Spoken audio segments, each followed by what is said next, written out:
Bom dia, povo de Deus. Tudo bem com os senhores? Amém. Tem alguém desanimado aqui? Não, né? Não. Certamente já ficaram algum dia, né? E hoje nós vamos falar sobre desânimo. Eu quero ler um texto aqui que o Senhor Jesus contou uma parábola para os discípulos. Está em Lucas capítulo 18, versículo 1 até o versículo 8. Jesus contou-lhes uma parábola sobre o dever de orar sempre, sem jamais esmorecer ou sem jamais desanimar. Diz o texto, versículo 2: Havia numa cidade certo juiz que não temia a Deus, nem respeitava o homem, ou seja, era um juiz corrupto, desonesto. Havia também naquela mesma cidade certa viúva, que ia ter com ele, dizendo: Faze-me justiça contra o meu adversário.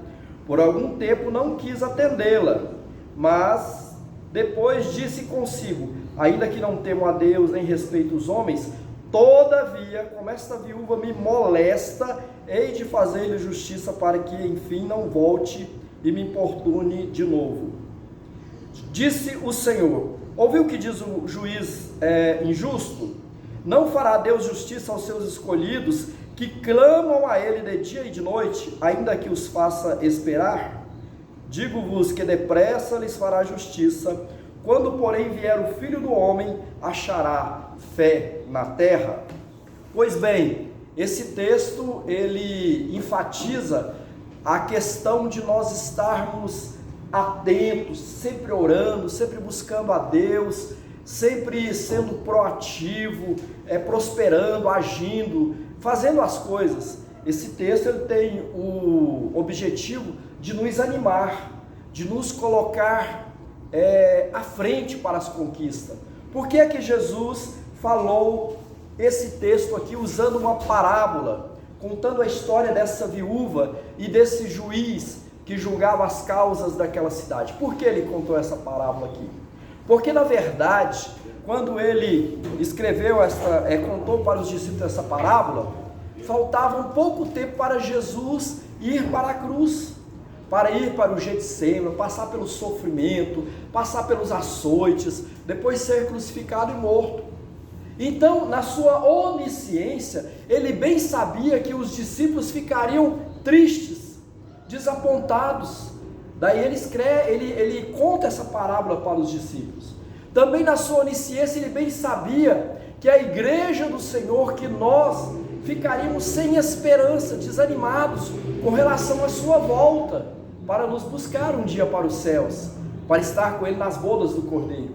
Então ele escreve essa parábola. Tanto é que no final ele usa a expressão: quando o Filho do Homem vier, achará fé na terra? Então ele escreve essa parábola aqui contando a história, só que o texto não nos passa os pormenores da história. Mas se nós voltarmos aqui para o contexto histórico dessa história, é muito interessante, porque lá no Oriente, e aqui propriamente agora na Palestina, não existia um lugar de julgamento como existe hoje. Não existia um tribunal como nós temos hoje. O que acontecia? O juiz pegava uma tenda e ele saía nas cidades, montava aquela tenda ali, e ele ficava todo pomposo ali dentro da tenda, julgando as causas das pessoas da cidade. Do lado de fora ficavam os assistentes, que colhia as causas das pessoas. Só que o texto vai dizer, ou diz na verdade, que esse juiz era corrupto, ele era iníquo. Ele não fazia de acordo com a lei, ele fazia de acordo com o seu entendimento. Ou seja, ele ganhava um dinheiro por fora para julgar as causas. Ele era um corrupto, ele era um juiz iníquo, um juiz corrupto. Como existem muitos políticos, muitas autoridades, muita liderança corrupta, esse era um declarado. Tanto é que ele mesmo diz que ele era assim. E havia ali uma viúva. Também naquela época, a viúva e o órfão não tinham valor nenhum. Só para você ter uma ideia, a viúva não tinha como pleitear nenhuma causa diante da justiça, porque para a justiça, a viúva não tinha direito algum. E o que é mais terrível, essa viúva aqui não tinha filho, Porque quando o marido não pleiteava a causa da viúva, porque ela era viúva, o filho então pleiteava. Chegava num desses assistentes aqui, contava a causa para o juiz julgar. Nesse caso aqui, não tinha ninguém por ela. Ela era uma mulher sozinha. E o texto vai dizer que quando o juiz montava a tenda ali na cidade, a mulher vinha porque ela tinha uma causa, ela tinha certamente dinheiro a receber e ela sabia que o direito era dela, mas não tinha como julgar a causa dela. O que ela fazia então? Ela chegava lá na tenda e começava a andar em volta da tenda e começava a gritar com aquele juiz para que julgasse a causa dela. A Bíblia diz que ela molestava o juiz, a tal ponto que aquele juiz falou: olha, já que eu sou um juiz iníquo, eu não temo a Deus, mas eu vou julgar a causa desta mulher. Sabe para quê? Para que ela pare de me molestar. Sabe qual o significado da palavra molestar nesse texto aqui? Significa deixar o olho roxo. Interessante, né? Mas era como se ela estivesse dando um murro no olho daquele juiz, a ponto de ficar roxo, porque ela não tinha como ter a sua causa atendida. Sabe o que ela tinha nas mãos, e ela usava com muita maestria? Era o direito e a persistência. Ela era uma mulher animada, disposta, proativa. Ela sabia o que queria e ela corria atrás do seu direito. Essa palavra hoje tem um tema assim: vencendo esse sentimento de desânimo. Olha, ela não olhou para o obstáculo, não olhou para a situação, ela usou as armas que ela tinha, o direito e a persistência. E o texto diz que esse juiz falou: vou logo julgar essa causa para que ela não me moleste, ou seja, para que ela não coloque a minha reputação em risco. Olha só. E aí, queridos, o texto conta que o juiz então chama essa mulher e julga-lhe a causa. Sabe, Deus ele sempre teve um apreço muito especial pelas viúvas. A gente tem alguns exemplos aqui de viúvas que o Senhor Jesus tinha esse apreço, que Deus tinha esse apreço. O salmista ele escreve lá no Salmo 68, versículo 5: Pai dos órfãos e juiz das viúvas é Deus em sua santa morada. O Senhor, ele sempre cuidou da viúva. Nós temos um exemplo aqui da viúva de Serepta, aquela que não tinha filhos. Nós temos o exemplo aqui da viúva endividada. Ela teve o azeite da motiva multiplicado pelo profeta, e ali ela vendeu o azeite e sanou todas as suas dívidas. Nós temos o exemplo aqui da viúva de Naim, daquela que o filho estava morto, e Jesus vem e toca no caixão, e aquele jovem ressuscita. Então nós vemos aqui que Jesus, ele tinha um apreço pelas viúvas, um cuidado pelas viúvas.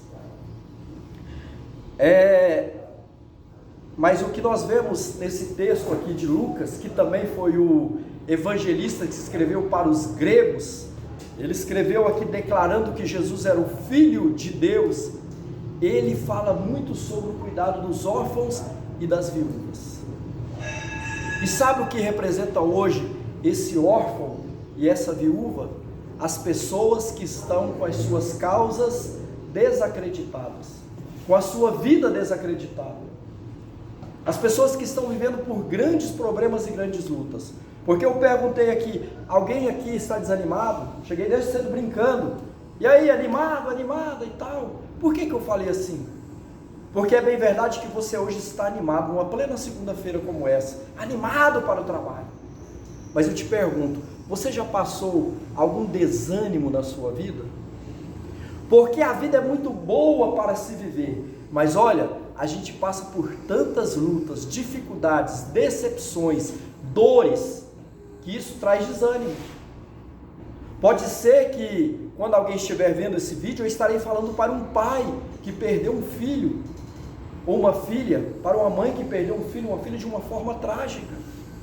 Pode ser que quando as pessoas estiverem vendo esse vídeo aqui, são pessoas que não têm o que levar para a sua casa um alimento, que estão desempregadas.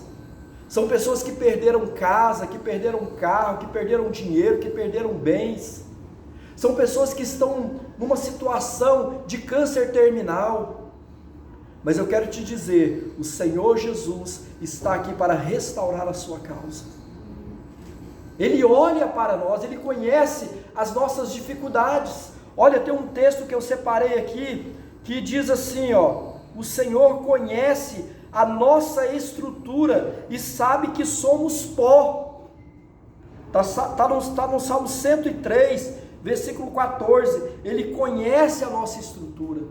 Então Ele sabe da sua luta, da sua dor, da sua dificuldade, da sua decepção.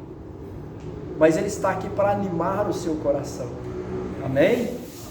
Assim como Ele atendeu aquela viúva, e Ele deixou aquela parábola para os discípulos contando essa história, Ele fala para você nesta manhã, para você que está me ouvindo, vendo, olha, você tem uma arma, chama-se o seu direito em Deus. E você tem outra arma que chama oração. Não podemos deixar de esmorecer ou desanimar na oração. Jesus não compara a viúva com a gente, não. Pelo contrário, Ele faz um contraste. E Ele começa dizendo aqui sobre a oração, que naquela época, os doutores da lei, os fariseus, eles falavam, olha, você precisa orar o tempo todo. Ah, que bom, 3 vezes ao dia, de manhã, de tarde, e à noite, ore 3 vezes ao dia, orar o tempo todo. Jesus vem com uma outra proposta de oração, Ele diz assim, orai sem cessar. Você precisa buscar a Deus, precisa entender que nós podemos pedir e Ele realizar. Por quê? Porque é um direito nosso como filho. E Ele mesmo disse, olha, através do profeta Jeremias, buscais-me-eis e me achareis quando me buscares de todo o coração. Ele diz assim, batei e abrir-se-vos-á, pedi e recebereis, buscais e achareis. Ele está falando, sabe por quê? Porque aqui nós não temos o direito da viúva, nós somos filhos e herdeiros de Deus, há uma diferença.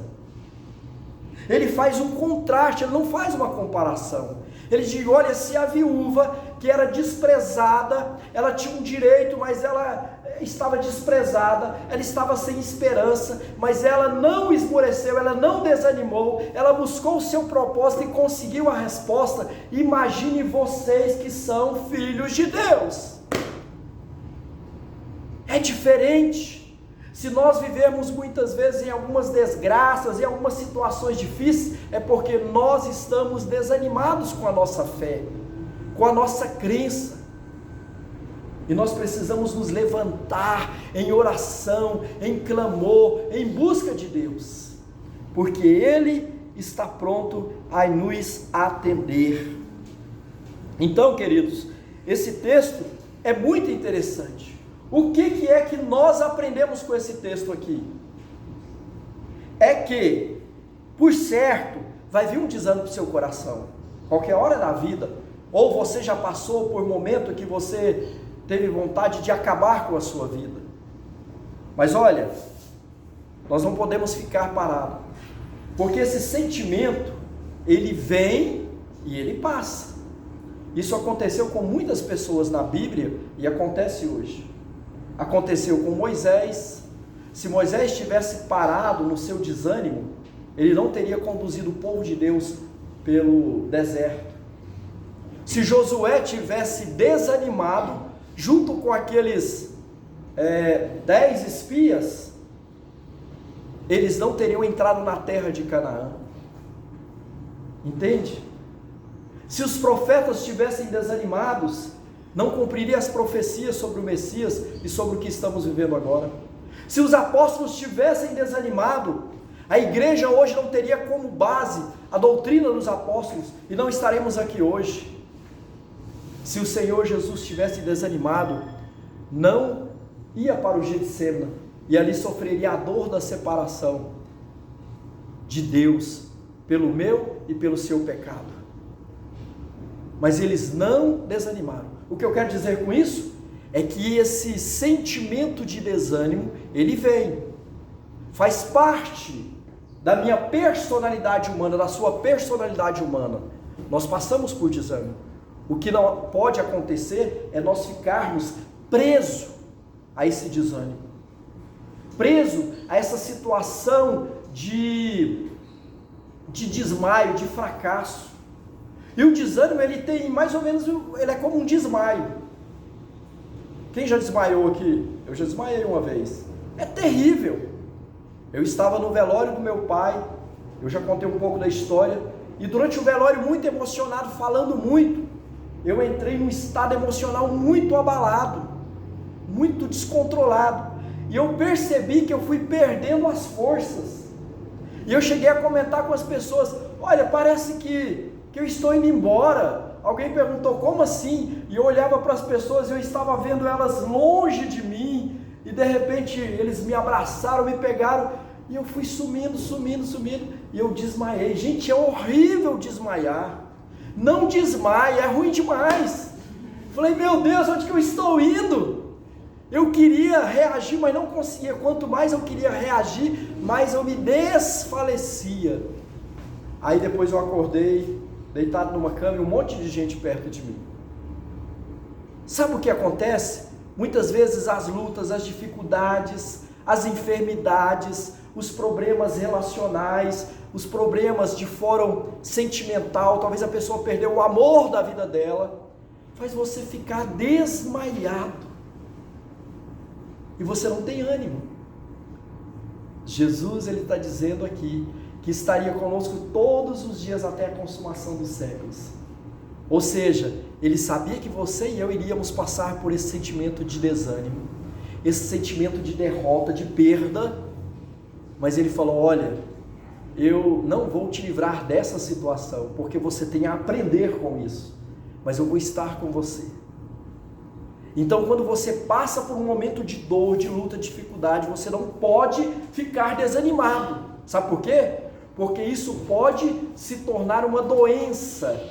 O que passou pela sua mente, um estado emocional, pode se tornar patológico, então se torna clínico, se torna uma doença.